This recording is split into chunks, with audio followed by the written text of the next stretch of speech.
We invoke God, the supremely benevolent and endlessly merciful. Peace be upon you all. Once more, we have returned with our recurring question and answer series alongside Javed Ahmed Ghamidi. Our deepest thanks to you, Ghamidi Sahab, for giving us your time. Previously, we had gained some valuable insights from you about the land of Palestine, including about its religious, historical, and political significance, its current standing, as well as the historical developments across various periods. We then transitioned to discussing the contemporary global position of Muslims in the current political landscape and the transformations occurring on the global front. What is the current position of Muslims regarding this matter, and what capabilities do they currently possess in this context as matters stand on the world stage? Could you kindly link our previous conversation to this topic and elaborate for our viewers? You have also mentioned the dynamics of the rise and decline of nations. You address the factors that contribute to their advancement and those which leading to their deterioration. We had arrived at the conclusion that the age of conquest has ceased to exist. By this time, global powers had been forming empires through conquests. But now this period had come to an end. It heralded the start of a new era. In this new epoch, did Muslims find themselves? Where were they positioned? Furthermore, what shifts occurred regarding the Palestine issue? Please say more about these topics. This extensive dialogue that has preceded had aimed to provide clarity on the context of various issues, such as Palestine, the Kurds, and Kashmir, which are often misconceived as merely regional conflicts, but in fact have emerged against an international backdrop. It was essential to clarify this, that after the Prophet had conclusively established his argument on his people, peace be upon him, his companions undertook some measure according to the divine command. The outcome of these actions was the conquest of this land, that is Arabia, as well as some others. I had shared these details with you. Thus, post the era of the companions, these actions became a legacy for Muslims.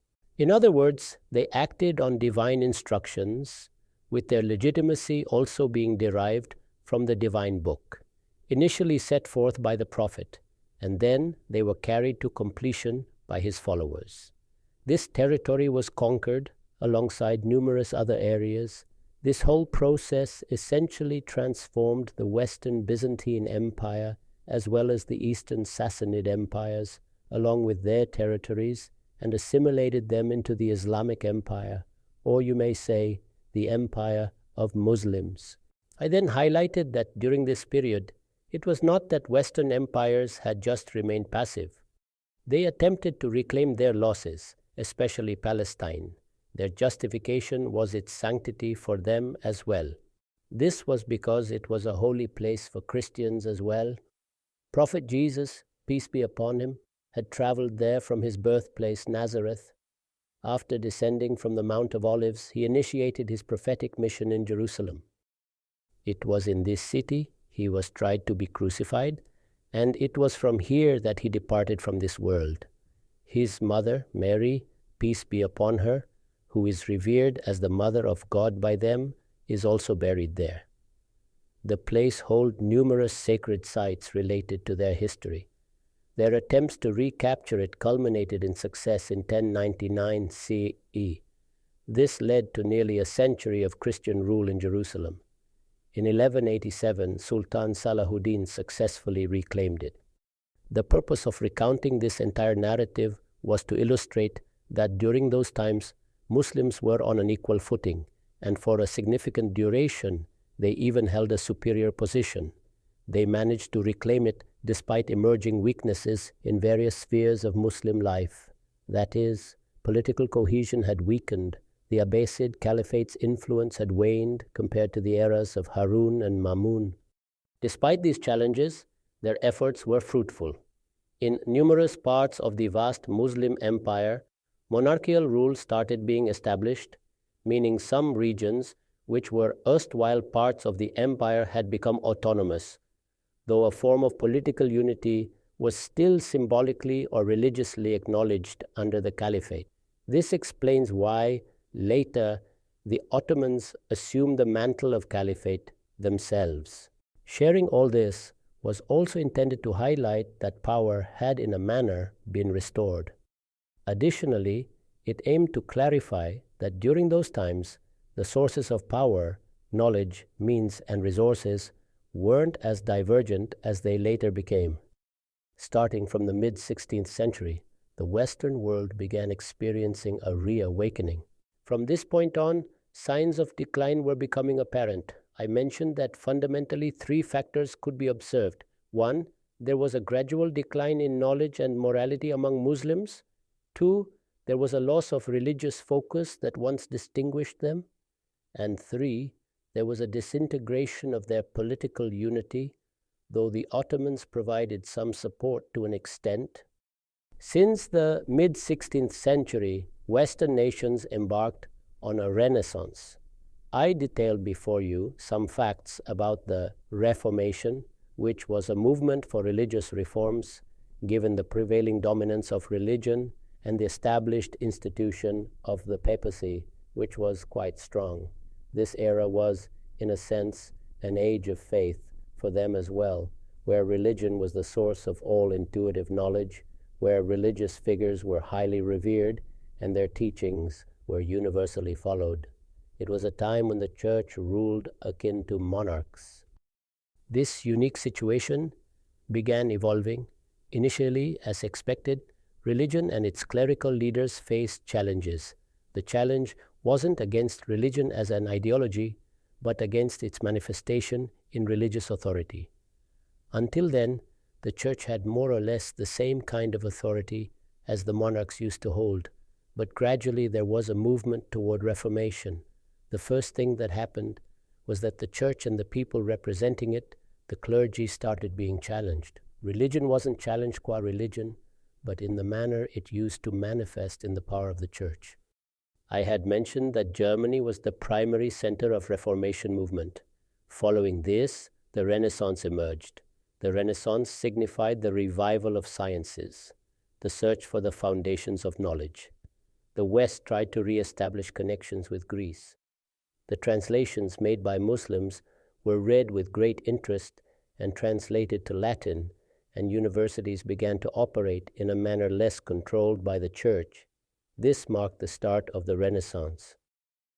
This led to what we call the scientific revolution, which transformed the world by altering the foundations of knowledge and radically changing scholarly temperament.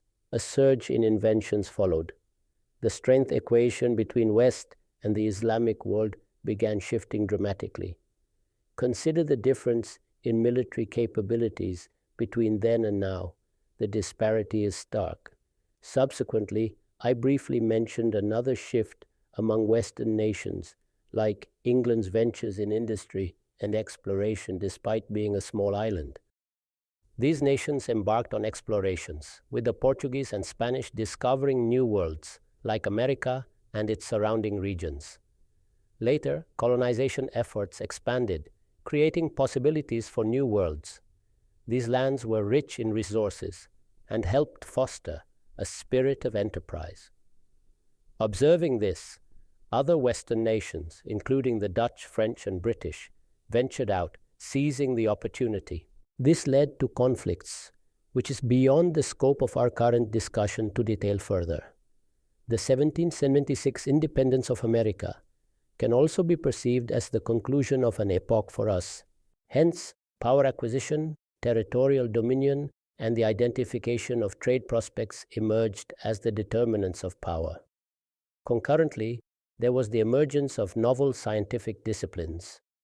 Therefore, I noted that by the 15th century, their dominion and influence had been established along coastal territories. We recall the period when individuals like Vasco da Gama reached India's shores. Their naval influence had extended to the Far East and the intervening islands, as well as southern Africa, where their presence and influence had already existed. Subsequently, the decision was made to explore colonial prospects here. Thus, the British made their way to India. It is known that the Mughal Empire had been ruling here, which had been gradually weakening, and by 1857, control of the Indian subcontinent effectively passed to the British. Practically speaking, their dominion was apparent in several areas beforehand, and the Mughal emperor's authority was confined to the vicinity outside Delhi to Palam only. Elsewhere in India, British dominance had been firmly established. Hence, in India, a vast empire existed, which is not minor by any means. British India, in those times, encompassed much of the region from Burma and Assam to Afghanistan. This expansive area fell under British rule. In the Far East, their influence was already notable, where it was exerted directly in some locales and indirectly in others. As for those areas within the Ottoman Empire's sphere, here the British lacked presence, and that empire symbolized the center of Muslim power. However, signs of fragility were emerging there as well. Amid this scenario, the Renaissance unfolded. Novel methods in industry and scholarship were being devised. It wasn't just that this innovation in knowledge significantly impacted military and material resources. New philosophical perspectives on religion and knowledge arose. No longer were sacred texts, prophets, and religious figures the primary sources of intuitive understanding. Humanity assumed the central role. Previously, the whole intellectual orientation of man was God-centric. It was now shifting to becoming human-centric. Religions like Judaism, Christianity, Islam, Hinduism were gradually being supplanted by humanism. Fresh political and social theories emerged alongside debates about human nature, its societal impacts, and the significance of human intellect. Thus, human reasoning gradually became the pivotal decision-making authority. While thought patterns were transforming on one front, power centers were shifting on another. Thus, emerging powers which had their vast resource pools began to assert themselves globally. I mentioned that the Ottoman Empire, albeit somewhat persistently, was nearing the end of its strength. Yet Western nations did sense an internal challenge. This wasn't prompted by any external opposition from India, the Far East, or the Ottoman Sultanate. Rather, the initiative came from Germany, initially sparked by Austria and Hungary. This internal challenge led to the onset of the Great War. The buildup of the First World War was characterized by a complex web of alliances. There were the Allied powers on one side, which included Britain, France, Russia, Italy, and Japan, with America joining in the final year. And opposing them were the Central Powers, namely Germany, Austria, and Hungary. And then, at one point, Turkey or the Ottoman Empire also joined them. This alignment marked the advent of the New World. We should pause to reflect on these issues. So when did this New World emerge? It resulted from these developments. You would know that Muhammad Ali Jauhar penned a series of articles titled The Choice of the Turks, which was a reflection on the decisions that the Ottomans had to make. They could have sided with the Allies or remained neutral.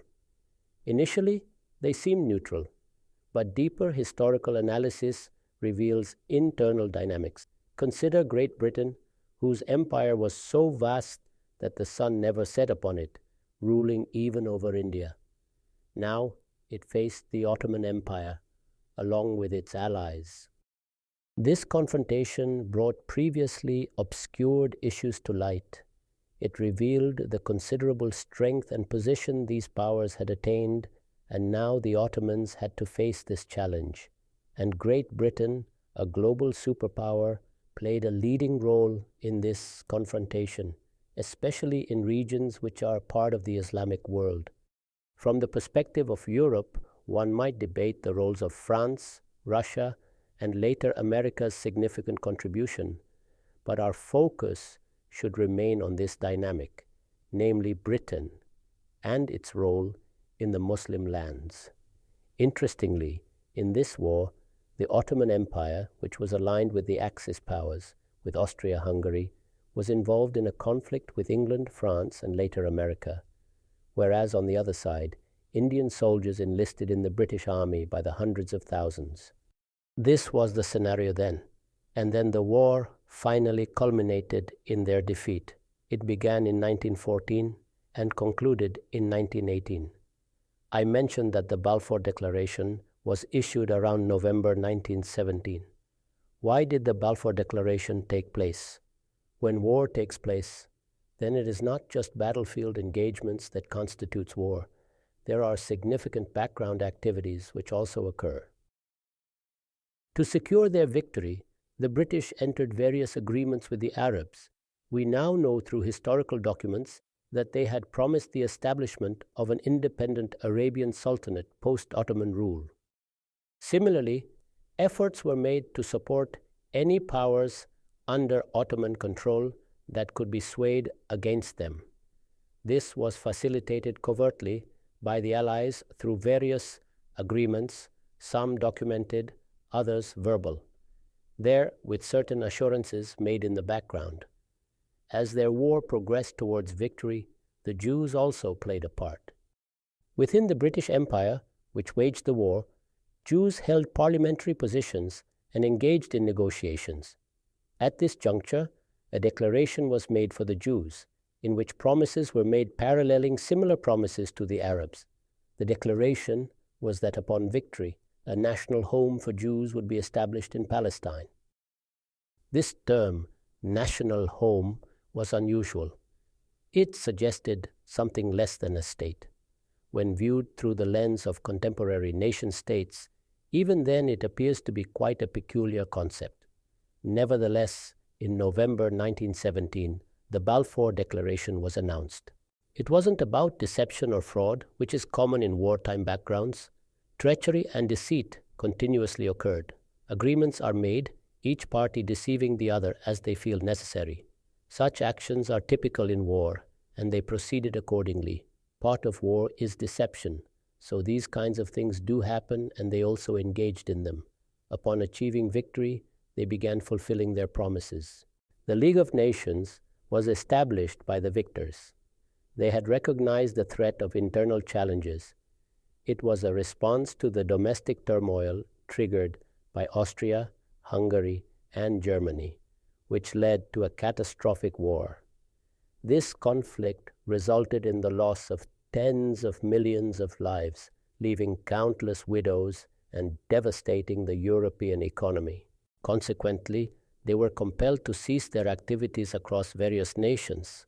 So now, how something like this could be prevented in the future to ensure the newly formed states remained under their influence and something like the Great War wasn't repeated, the League of Nations was founded. Subsequently, all agreements and treaties they had brokered were handed over to this body. Thus, they aimed, as the era of creating sultanates and extending dominions was concluding, such as in India or in certain African nations where France dominated Algeria, or their attempts to establish control in the Americas. It was no longer feasible to continue colonization on the old method. Hence, a global framework was proposed to sustain their dominance, which was meant to adapt to the changing landscape and new ideologies. Now, what were these new ideologies? The world was gradually embracing the principle of non-aggression towards territories. It led to the 1928 international consensus that no territorial conquest could be deemed lawful. Naturally, territories needed to be defined. How would these territories be delineated? The concept of national states was to emerge, where countries were defined by their respective nationalities. What would constitute these national identities? Would race or territory be the basis? Racial segregation was impractical, as diverse races had settled globally. Consider India. Were only Hindus, Kshatriyas, Vaishyas, or Brahmins inhabiting it? The world had undergone profound changes. Thus, the notion of nation-states, based on geographical boundaries, started to form. Acknowledging this led to another inevitable outcome: the recognition of each nation's right to self-determination. If they desired self-governance, it was their prerogative. Hence, principles and conceptions such as fundamental rights, the right to self-determination, rule of law, and democracy began to gain global acceptance. This intellectual evolution was not isolated to the invention of new technologies like warplanes or computers, but involved significant contributions from various thinkers. Just as religious ideas are debated within our communities, so too were these concepts scrutinized and developed in the West over centuries. All this contributed to the formation of this new world order. Social sciences also advanced. Alongside, the social sciences flourished. This led to the embrace and spread of new ideologies globally. Now imagine someone speaking out against democracy, the rule of law, or the right of nations to self-determination. An immediate widespread backlash would ensue. Or against human rights. Similarly, opposing fundamental human rights, which later became integral to the UN Charter, and now every constitution upholds them. The judicial system is grounded in these principles. It would reject any constitutional laws that contravene human rights. These concepts were evolving. Thus, the development of these ideas, alongside covert dealings and the status achieved through victory, opened the door to establishing a new global system. Efforts were made to create this system, during which the League of Nations assigned Britain the mandate. This meant that now on Britain's intention was not to annex Palestine or Arab territories into its empire, but it wanted to grant them the freedom referred to as independence. So the implication of this mandate was that this nation should now get ready to run its own affairs autonomously. Britain was tasked at the international level with this duty to prepare Palestine, so to speak, for self-governance. This international system wasn't flawless. Rather, it was crafted by the victorious powers. Under this system, since the 1917 declaration to establish a Jewish national home in Palestine, Britain actively worked to create favorable conditions for Jewish immigration. Initially, their numbers were few, only in the thousands. Perhaps at maximum, there were about 100,000 of them, but efforts continued to increase their population for a feasible national home. The challenge faced initially was encountered again with the onset of the Second World War, and there again, Germany played a central role again, and the alliances started shifting. Now it included Japan as well, and Italy under Mussolini also aligned with Germany, which had switched sides from the First World War. This war also resulted in victory for the Allies, just like the previous war, and this led to the dissolution of the League of Nations and the establishment of the United Nations. Now, the summation of all this is that this new international system wasn't created by a consensus of all nations or on universally agreed principles. None of these things happened, but rather it was the construct of the victors of both of these wars. Thus, traditional forms of conquest and territorial control would be discontinued. They wouldn't continue with them, but instead would replace it with a different kind of dominance. This new world order positioned Muslims, among others, as the defeated, living under the system established by the victors. Here, I had made that statement, at which some people expressed amazement, that we used to be victors, but now we became the vanquished. So we, as the vanquished, are living under a system built by the victors. This reality contrasts with the notion of sovereign independence as claimed by many nations. This is nothing. None of this holds true. An international framework is being crafted, grounded in principles derived from social and cultural studies, which the victorious powers have adopted. I'm not suggesting these principles are flawed. They are open to critique, acceptance, and disagreement. Yet, they aren't the product of thorough deliberation, crafted by just and insightful thinkers, leading to the United Nations creation. Thus, the veto power was reserved. Indeed, the victors of the past designed this system. This structure, when it was established, was the endeavor of dominant powers granted exclusive privileges. With its transition into the United Nations, similar dynamics persist. Are there powers outside this system capable of challenging the victors? Have Muslims or any other nation developed such capability?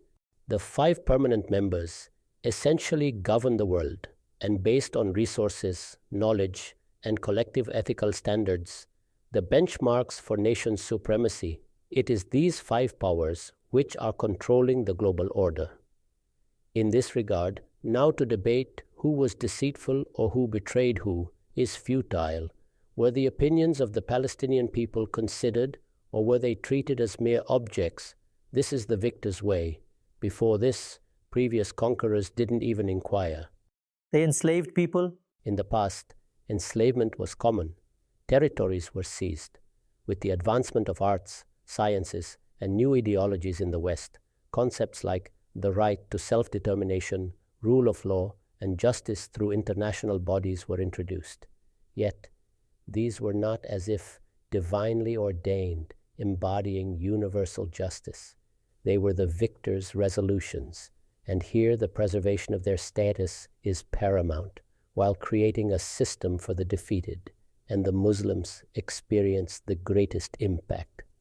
Germany, Italy, and Japan came civilizationally closer to the West, whereas the Muslims, having been unified under the Ottoman Empire, went on to face the most significant upheaval. Now at this point, we must ask ourselves this question: are we fighting only Israel or only India? In this scenario that persists, whether it be conflicts with Israel, India, or between Turkey and Iraq, it involves nations arbitrarily created by these victors. The entire Middle East was partitioned this way. The creation of Pakistan and many other nations are outcomes of these wars, allowing certain powers to ascend or maintain supremacy, thereby dictating the fate of nations. It is these two wars and the nations that won, that reached the pinnacle of power, having won the war, which collectively decided the fate of the nations and created a new order, having foregrounded their supremacy and interests. They are the ones who have actually decided the fate of nations. The real debate isn't about the fairness of these decisions or whether bringing Jews was just or unjust, nor is it about the injustice of establishing a nation for one people in the land of the Palestinians. These discussions are secondary. The crux is that we are under a system devised by the victors. Until the vanquished change the conditions based on which they have tasted defeat, no amount of resistance will be able to change it. Be it through intifada, regional alliances, or creating organizations like the OIC, it will not alter the status quo. There is no possibility. In such circumstances, I had advised that instead of rejecting the 1947 decision enacted in 1948, when Israel was established and joined the UN in May 1949, instead of rejection, we should have accepted it. We should have strategized at an international level. Our leadership should have had this foresight to transform this defeat into victory. And the way to do that is what I had laid down in those 3 points. That should have been the focus of our energies. We should have focused on education, and our intellectuals should have spent their critical energies toward it. What have we done? We resort to throwing stones, thereby risking losing even what we have, as seen in Kashmir, Kurdistan, and Palestine. I critique this approach as ineffective. Neither international law nor these actions will lead to change. These were decisions made at an international level. To overturn them requires the same dedication to education and progress that took nations 300 years to achieve. Through these many episodes, you have detailed the Palestine issue, its religious, political, and historical context, our current stance, and its historical placement. You've navigated us through political and international realms, and you have urged Muslims to view these matters with honesty and realism, highlighting viable solutions. Your analysis has grounded us in reality, though many secondary questions remain, which I hope to explore in our next session. Our time concludes here. Thank you immensely for your insights.